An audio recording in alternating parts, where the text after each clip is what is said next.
Welcome to ANA's weekly webinar.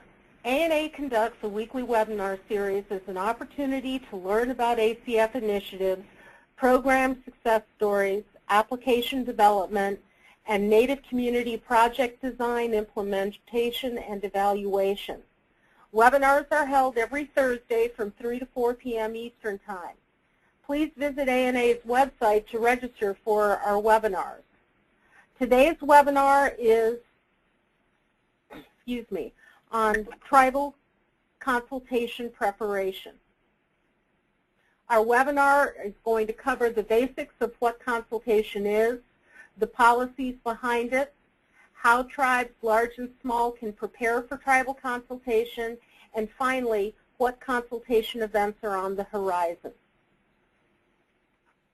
Our presenters today are Rondell Clay, the Regional Director for the Eastern Region Training and Technical Assistance Center.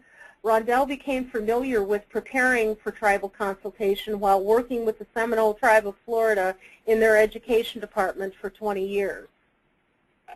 Our next presenter is Anthony Kaoli. Anthony is the Regional Director for the Alaska Region Training and Technical Assistance Center.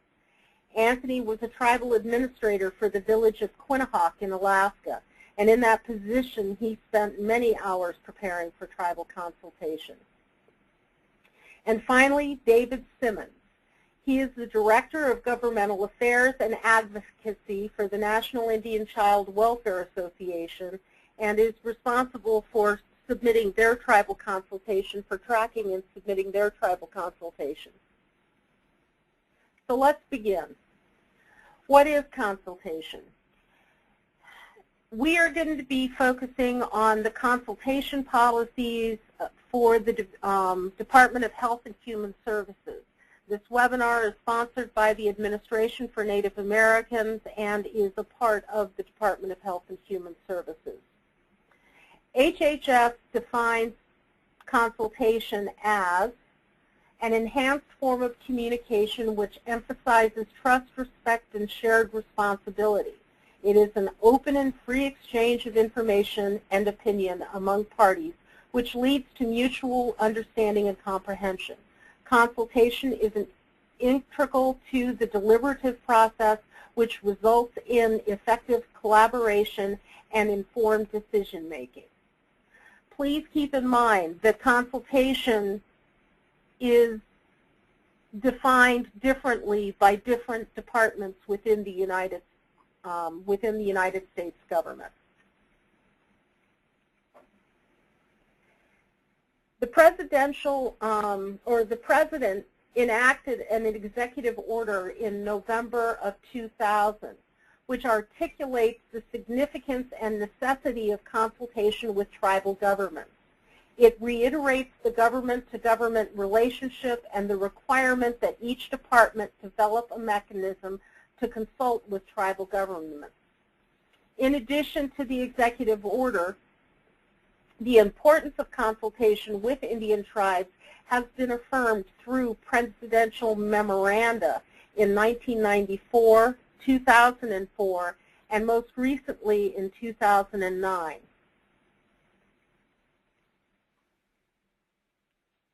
Issues of importance from the memorandum executive order include recognizing the inherent sovereignty of tribes,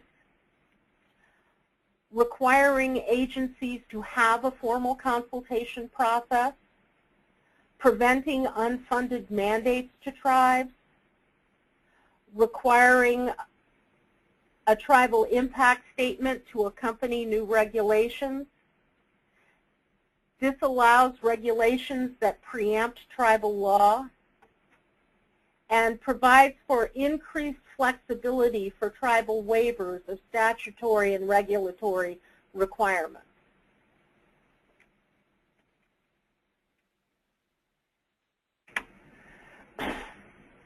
Since the release of the executive order in 2000, Health and Human Services revised its departmental consultation policy twice to ensure the parameters of the executive order were being applied and the needs of tribal partners were being met. One of the components in the Health and Human Service Tribal Consultation Policy is that each HHS operating and staff division has an accountable consultation process to ensure meaningful and timely input by tribal officials in the development of policies that have tribal implications. Several HHS divisions currently have their own policies. ACF, IHS, SAMHSA, and CDC. All other divisions follow the department-wide policy. The Office of Intergovernmental and External Affairs serves as the focal point in the Office of the Secretary for the department's consultation with tribal governments on policy, regulatory, and legislative issues that have a significant direct impact on tribal governments and tribal organizations. The complexity of the federal-tribal intergovernmental relationship results from treaties, statutes, executive orders, and court decisions. IEA, or the Intergovernmental and External Affairs, responsibilities for tribal governments are carried out in the same manner HHS facilitates and coordinates all department activities with state and local governments.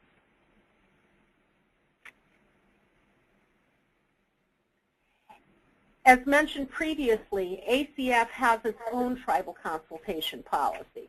The consultation policy was enacted on August 18, 2011. It was developed by a tribal federal work group that consisted of tribal leaders, tribal program directors, and ACF program offices and regions. The consultation policy was conducted via mail, an ACF consultation session, and through the Federal Register.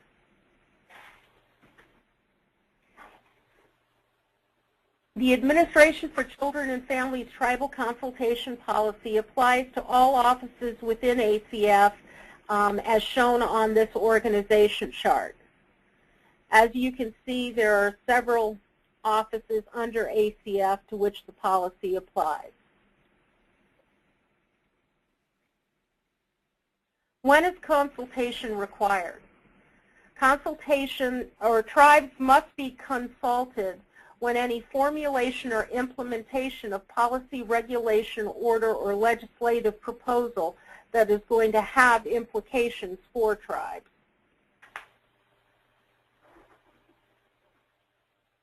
Who does the federal government consult with?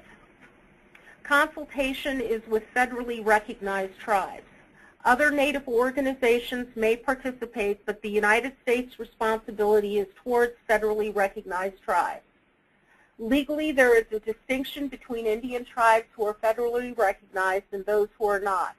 Federal recognition signifies that the United States government acknowledges the political sovereignty and Indian identity of a tribe, and from that recognition flows the obligation to conduct dealings with that tribal leadership on a government-to-government basis. Because consultations are meetings between two sovereign governments on an equal setting, it is imperative that appropriate federal and tribal high-level officials and decision-makers or designees empowered to represent their tribe, agency, office, or bureau are present to engage in respectful dialogue. Anthony.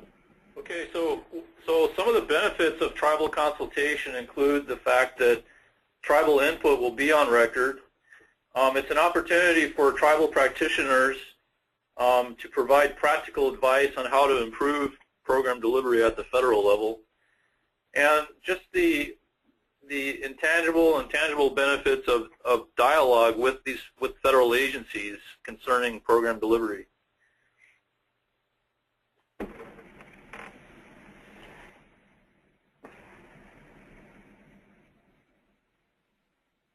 You go to the next slide. Okay, so some other examples of actual benefits of tribal consultation include the recent reauthorization of the Violence Against Women Act, which was in part a result of some of the tribal consultations at the DOJ level.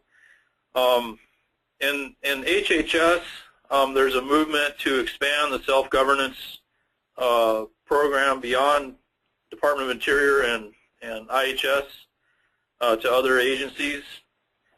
So that work's ongoing as a result of tribal consultation. In addition, the Health and Human Services Secretary's Tribal Advisory Committee was created and is operational. That's known as the STAC. So those are just some examples of how tribal consultation has benefited tribes so far. There are several methods of consultation. Can be meetings with a single tribe, or regional meetings or national meetings. They can be face-to-face, they can be done via conference call, or utilizing any of the new forms of technologies. USDA is a prime example of an agency that uses technology. They hold quarterly webinars to conduct their tribal consultation. Then there's correspondence, the good old Dear Tribal Leader letters that come out periodically from different agencies. And then, of course, there's the good old standard Federal Register. Federal Register is good when meetings aren't practical, and it gives tribes a minimum of 45 days to respond. But it shouldn't be the only method that the government uses to communicate and to do consultation.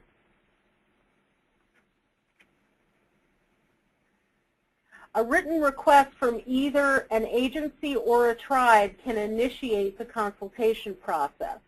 Generally, consultation is utilized when action will significantly impact a tribe or tribes.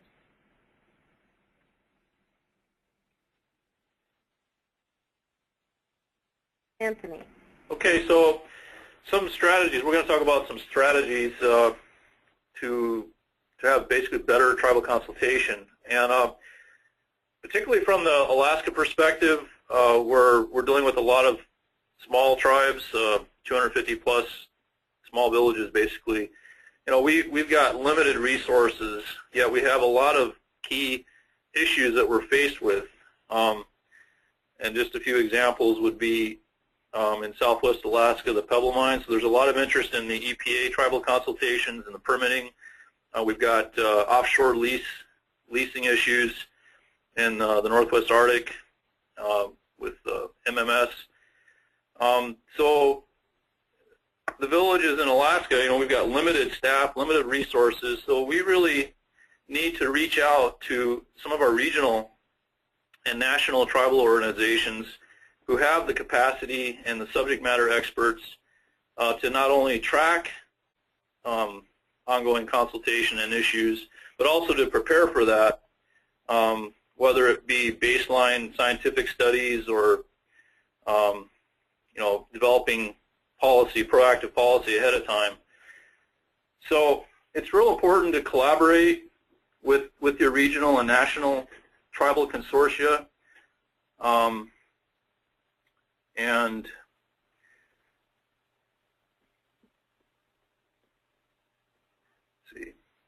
so some examples of national tribal organizations: the National Congress of American Indians, the National Indian Child Welfare Association.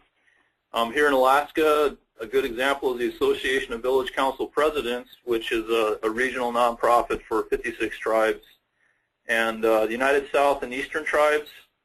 So those are just some examples of regional and national organizations that you can look to for some support with tribal consultation.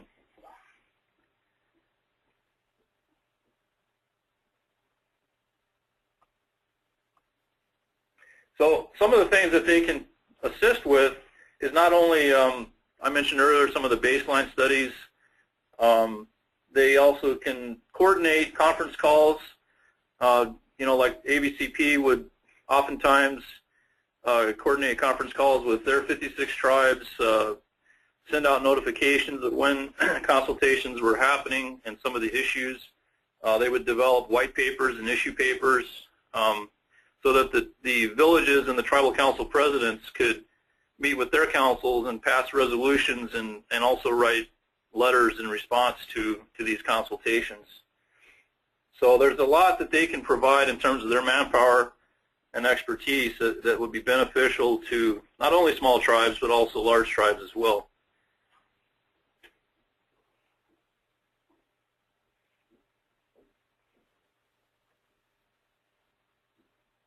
So some other strategies. It's important for tribes to really take the lead in this process. There's no like official consultation season or time when these consultations occur, and there's so many different federal agencies.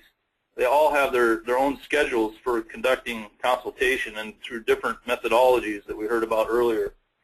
So really it's incumbent on each tribe to be proactive about this process, to reach out to regional and national organizations to ensure that their key issues are being tracked and to be ahead of the game, basically. And also, it's really important that the tribes obtain copies of the consultation policies that each agency has so that we understand what the protocols are and how they're going to go about the consultation process so that, you know, we can basically ensure that it's done properly.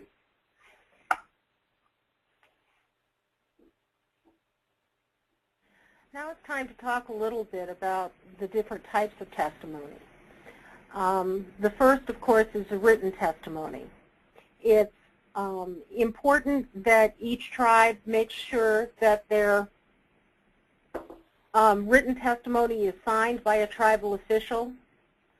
Please keep in mind, even for small tribes, I know, you know, Anthony talked about how there's a burden on smaller tribes and villages with the, you know, having the manpower to put together responses. However, every individual response that an agency receives is very, very important. There are agencies who look to see what the number of the responses are before making decisions. So if not very many tribes have responded on an issue, then the agency assumes that it wasn't a priority to tribes.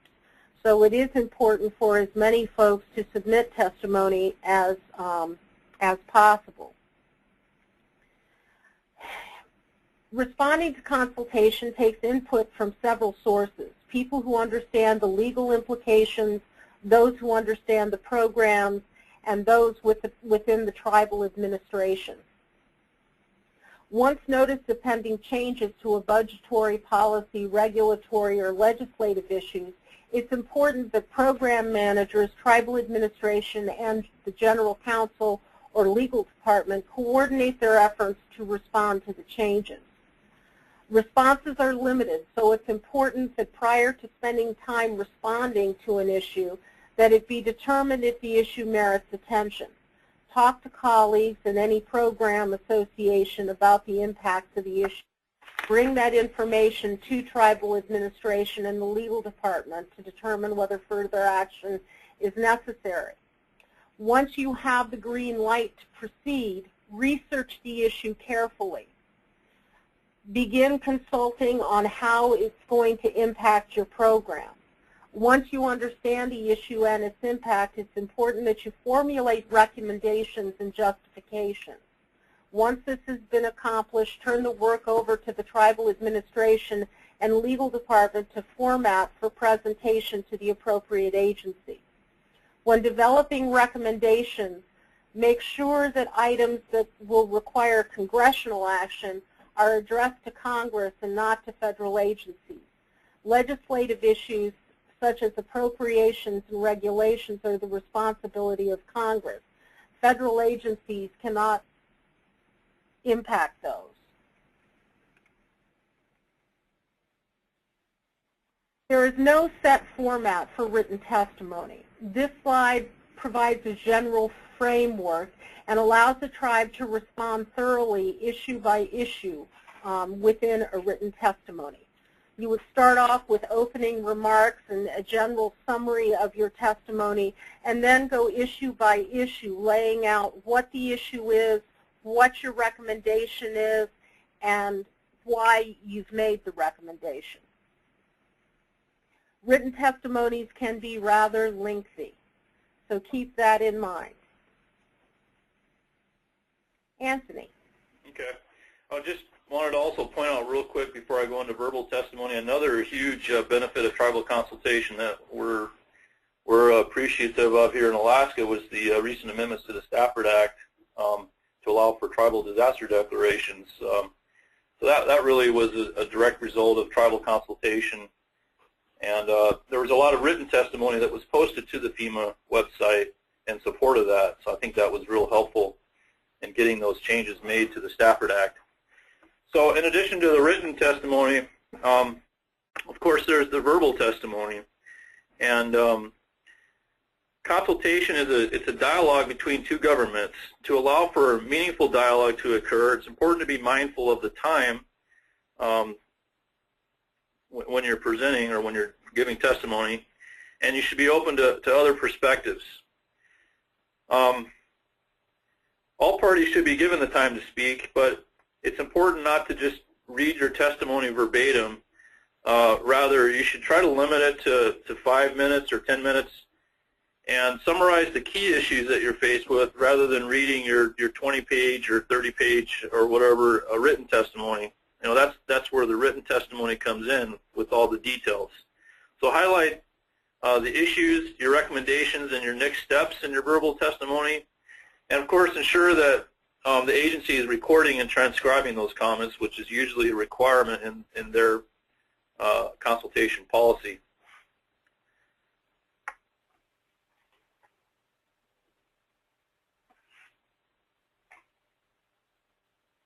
So next, we have David Simmons with NICWA, who is going to share his experience preparing for and conducting tribal consultation for the National Indian Child Welfare Association. So thank you, David. We'll turn it over to you. All right. Thanks, Anthony, and thanks, Rondell. As you've heard earlier, there's a number of different ways to kind of conceptualize consultation. A lot of it has to fit into the framework of the federal agencies that you're doing consultation with. I've got in this PowerPoint a few slides that sort of talk about the way that we kind of come at consultation. And the example I'm going to use is a real-life example, but it's based on kind of work that we did not just with federal agencies, but more primarily with Congress in trying to get legislation passed. And I want to emphasize too that, you know, oftentimes when we're working on issues of importance around programs or funding or whatever it is, there can very often be both Congress and federal agencies involved in this, and so you may have to go to different kinds of meetings, different kinds of forums to be able to kind of make your points and be able to get changed. So go ahead, next slide. I'll kind of jump into a little bit and give you an example. We have, at NICWA, we like to talk a lot about what we call our practice. You know, we have a certain kind of practice that we do, and it's our practice model that we follow. It sets up our framework. So we often think about our government affairs work as preparing for change, and that anytime we go into an advocacy situation when we're advocating for some kinds of consultation, policy change, we're thinking about it as how does change process work and what are the best ways to kind of enter into that. A lot of times we know all of us have different feelings about change. Sometimes we're comfortable with it. Sometimes we're not very comfortable with it. So it's important to sort of examine how the organization that you're working with sort of views change and what are sort of their values around that. And so our approach to creating change requires us, because of the way that we look at it, to understand our issues and environment as well as possible. Next slide, please. So the real-life example I want to use is the work that we did over many years to get amendments to the Title 4E of the Social Security Act. which is where Title 40 is, and the Social Security Act is where the federal government's largest child welfare entitlement exists. And it's called Title 40 is short, and that's how I'll refer to it. But it's a program that has allocations between $6 and $7 billion every year, and it funds most of what the states do in child welfare when it comes to placements of children in foster care or adoptive homes, or even now in guardianship homes with relatives. And tribes have been outside of that program and outside of that process for reimbursement ever since the program began in 1981, and it wasn't until 2008 that we were successful in being able to get amendments that allow tribes to directly access. And now we have the first tribe that's been approved now, and there are several others that are waiting to get approved. So when we started this work, we knew that there were lots of different key players involved in this. There were lots of different potential people or places that we had to go to influence.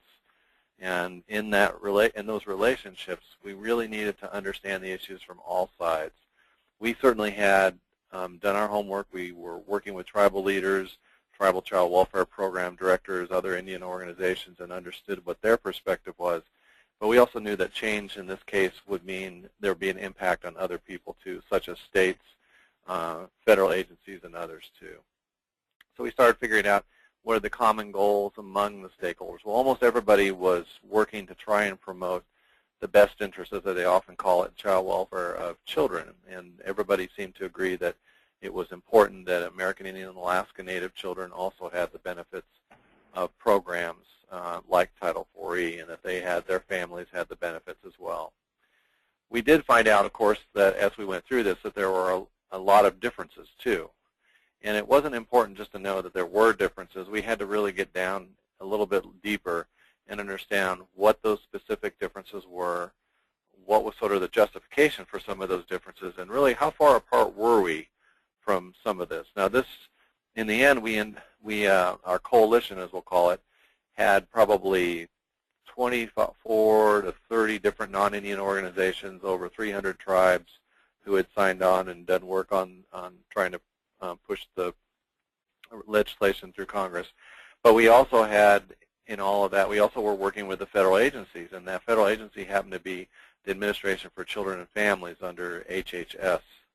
And they had some perspectives at the time about Title 4E that were not the same as what tribes were expressing or sharing.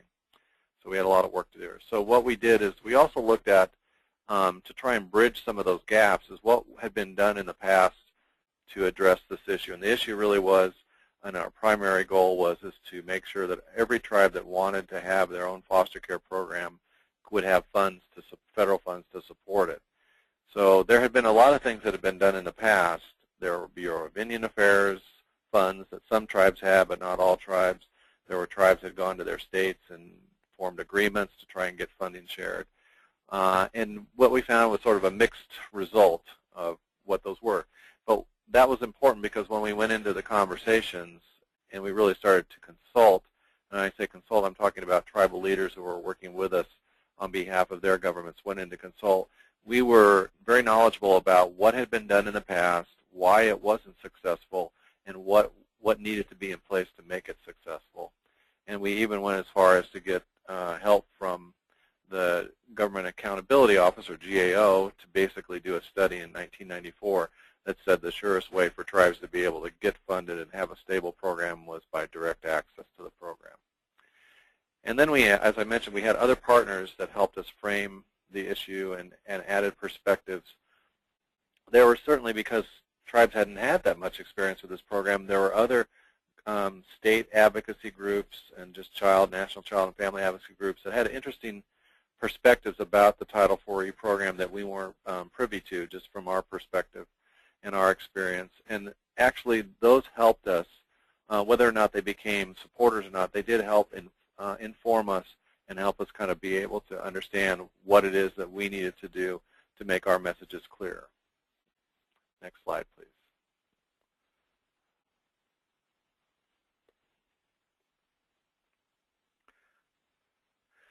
So I mentioned a little bit about, sort of alluded to some of what we would call an environmental scan. So as we really drilled down and understood Title IV-E and tribal child welfare programming, we realized that there are a number of different other issues that come into play and other people who have a role in providing these services. So while we were working with Congress, because they were the only ones that could provide the authority, we were also having to work with the Administration for Children and Families because they controlled and they had oversight over the resources. Their staff would eventually be running the administering the program with tribes. And we realized that some of the states had a perception, too, that if tribes got access to these funds, somehow they might lose some kind of control or resources in that process.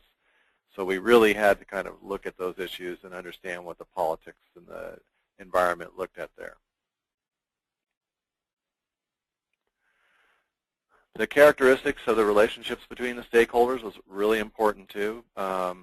It's nice to to be able to understand. It's important to be able to understand how your different partners may see each other. Sometimes you get in your group, in your consultation efforts, you'll be working with all people from tribes who have a very similar position.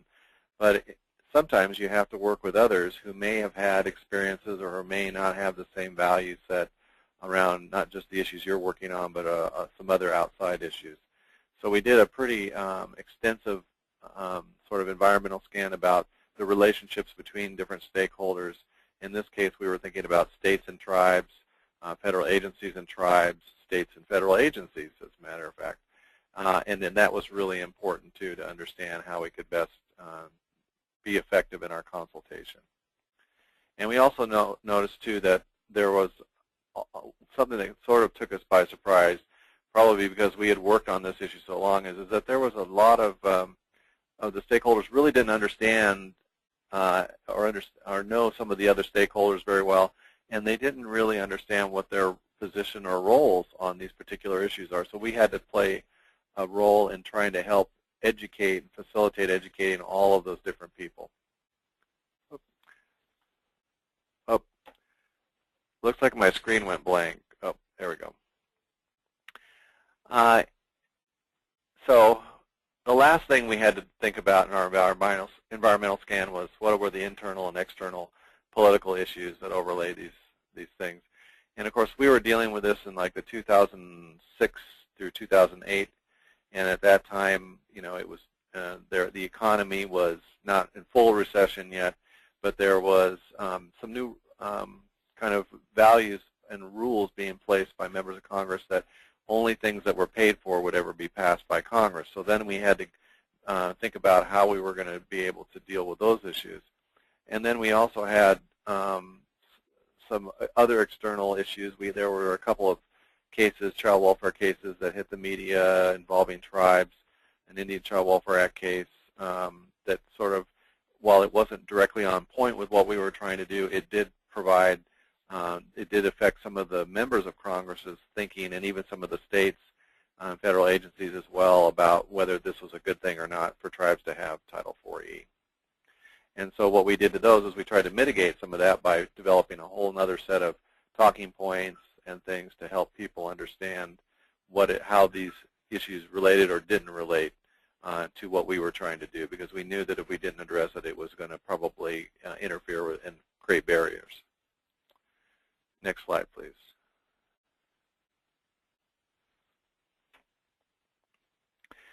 And then after we had done all that research, our environmental scan, we really had made sure that we understood the issues well. We had to think about our messaging. And we often like to think about messaging in terms of primary and secondary messaging. A primary message to us is sort of like a goal in a grant. We want to make sure that every tribe who wants to have and operate a foster care program can do so. That's the primary message. The secondary messages are things like we want to make sure that every tribe that has access to 4E has the ability for the program to be flexible enough that it fits within their community standards and their resources. So that's it's a goal that's certainly related to that, but we wanted to make sure that we developed all of those with our tribal partners, and then we had to go out and find ways to basically message that with some of our advocates or our partners next. And how we presented those messages effectively was also important. Who we used as our messengers was really critical. We actually ended up working with a group called the Foster Care Coalition and also with Foster Care Club. These are organizations that have relationships with other youth who have been in foster care. They call them alumni sometimes, and family members too. And those are the people that we knew were going to get the best hearing as we were preparing for consultation with Congress, whether it was in a hearing, especially in hearings, or even at just kind of member-to-member visits.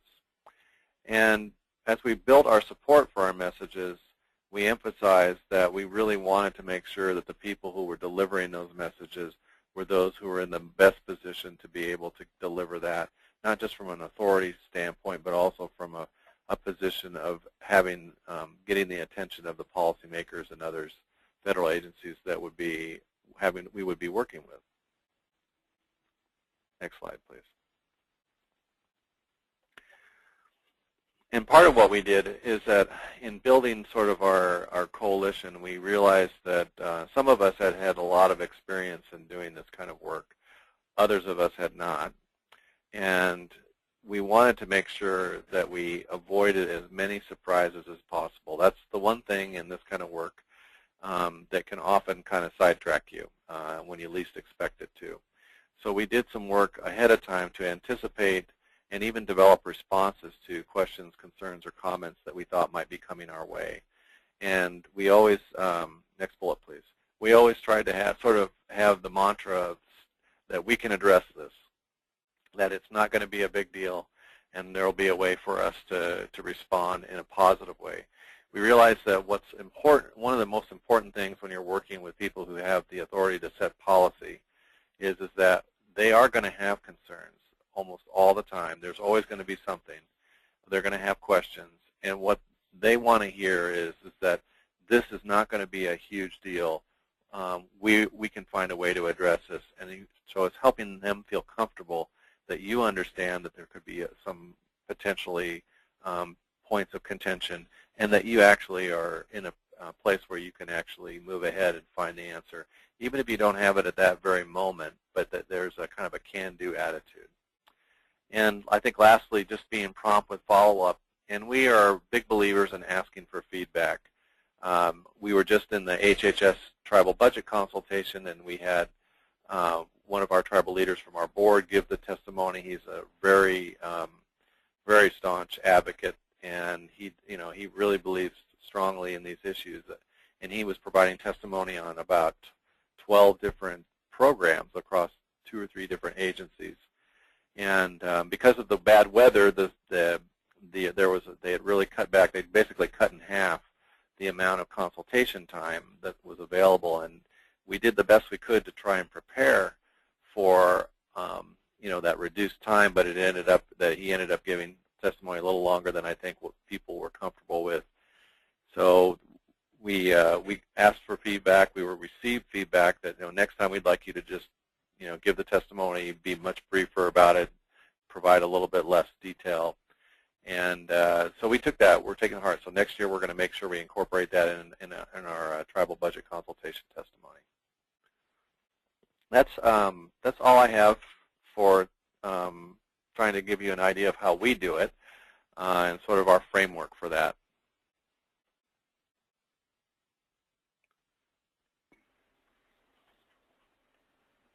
Anthony? Yeah. Okay, well, David, that was awesome. That was really a wonderful presentation.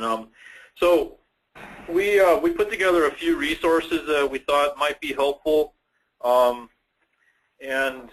the first one is it's basically a document that cuts across multiple federal agencies and gives examples of different tribal consultation policies from multiple agencies. So if you're looking for the big picture, that's a useful document.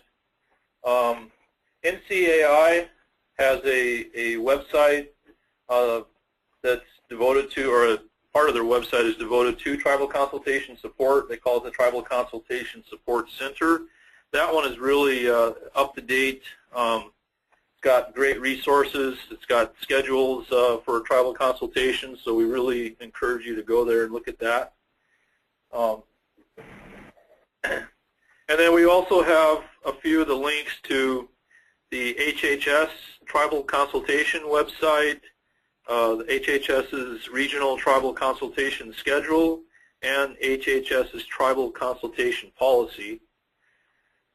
And then lastly, we have ACF's Consultation Policy for you, as well as the responses from 2012 from ACF's Tribal Testimony and Consultations. So there you can see the actual responses from ACF.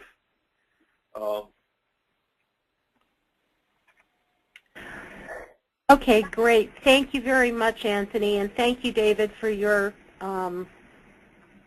great presentation. Lastly, we'd like to go over the consultation schedules, or at least some of the issues that we know are coming up for consultation. HHS has announced their regional schedule. They've already held one consultation session in Washington, D.C. They are having 6 other consultations out in the different regions. You see a list here of the affected region and the dates for the consultation. March 26th and 28th for Region 9, April 2nd to 4th for Region 8, April 10th through 12th for Region 6 and 7, a combined regional session for 6, 8, and 9 on April 18th. Region 5 is April 22nd through 24th, and Region 10 is May 14th through 15th. In addition to the HHS Tribal Consultation Schedule, the House Appropriations Committee is holding a hearing on the Bureau of Indian Affairs and Indian Health Service budget request. The hearing is going to be April 24th and April 25th. If you wish to testify, you must send in a request by March 27th. So that's right around the corner if that's something you're interested in. And I mentioned earlier, USDA holds quarterly tribal consultations. Its next quarterly consultation webinar is going to be held at 3 p.m. on Wednesday, April 17th.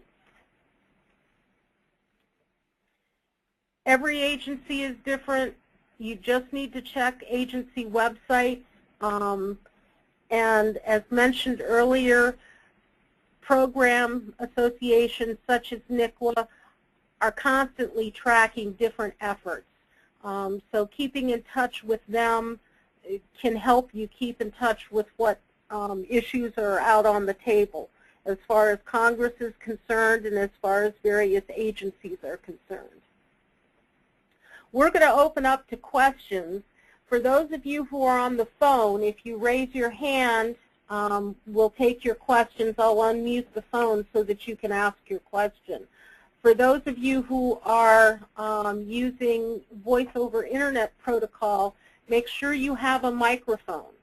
If you don't have a microphone, you can talk into your computer all day and we'll never be able to hear you. So raise your hand. And if you don't have a microphone, there is a question box. Type in your question, and we will read them out loud and address them as we can. So we are now open for questions.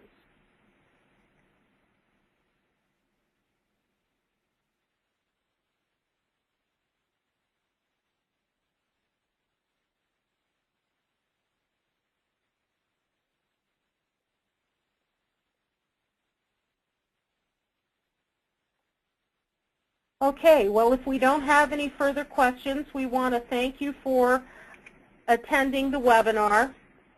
ANA's next webinar will be March 28th on project budgeting. Please visit the ANA website to register. Eastern Region's next webinar will be on April 11th and will be on project planning and development. This is the first in a 4-part application development